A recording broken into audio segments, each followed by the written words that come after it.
বিধানসভায় যুযুধান তৃণমূলের দুই শিবির। বিরোধী মুখ্য সচেতক আখরুজ্জামানের বক্তৃতায় বাধা কুণাল ঘোষের। প্রবল বচসা তৈরি হয়।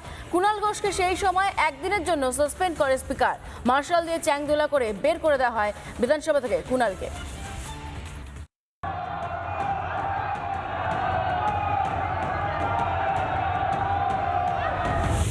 মন্ত্রী আপনি আমার নামটা কেটেছেন ও শুভেন্দু অধিকারী, আপনি আমার প্রতিমন্ত্রী নামটা বিশাল কেটেছেন লামা কেন? আপনি আমায় বলতে প্রত্যেক দিচ্ছেন না বাক্যের কেন? বিবেচনায় যে বাকি বরাদ্দ পেশ করা হয়েছে। বিধানসভার অধিবেশনেও সামনে এলো তৃণমূলের দুই শিবিরের চুলোচুলে। ঋতব্রতপন্থী তৃণমূল বিধায়ক আখরুজ্জামানকে বাধা মমতাপন্থী কুণাল ঘোষের। স্বরাষ্ট্র দপ্তরের বাজেট আলোচনার সময় ধুন্ধুমার কাণ্ড। আখরুজ্জামান বক্তৃতা চালিয়ে গেলেও কুণাল তাঁর সামনে দাঁড়িয়ে বারবার একই প্রশ্ন করে যেতে থাকেন। মন্ত্রী আপনি আমার নামটা কেটেছেন ও শুভেন্দু অধিকারী, আপনি আমার প্রতিমন্ত্রী নামটা বিশাল কেটেছেন লামা কেন? আপনি আমায় বলতে প্রত্যেক দিচ্ছেন না বাক্যের কেন? বিবেচনায় যে বাকি বরাদ্দ পেশ করা হয়েছে। কুণালের কাছে চলে আসেন বিজেপি বিধায়করা। স্পিকার কুণাল ঘোষকে সতর্ক করলেও তাতে বিন্দু মাত্র কর্ণপাত নেই। কুণাল বাবু, আপনি যদি না বসেন, আমি আবার বলছি, আপনি যদি না বসেন আমি বার করে দিতে বাধ্য হব আপনাকে।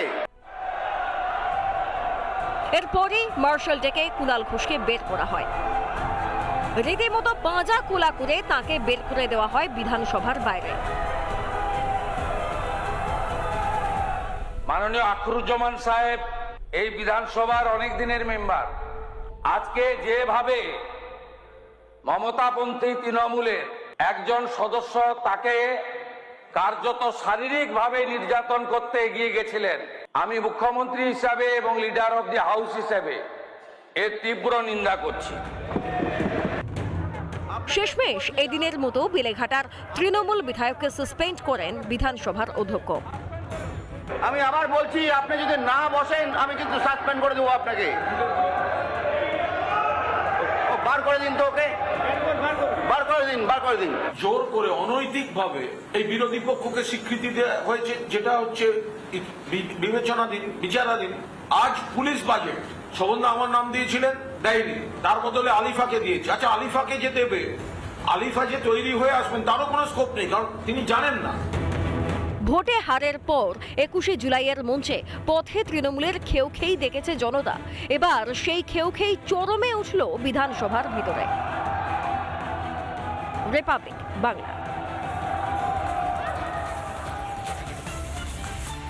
নানা ধরনের কন্টেন্ট দেখার জন্য লাইক করুন, শেয়ার করুন আমাদের ফেসবুক পেজ, সাবস্ক্রাইব করুন আমাদের ইউটিউব চ্যানেল।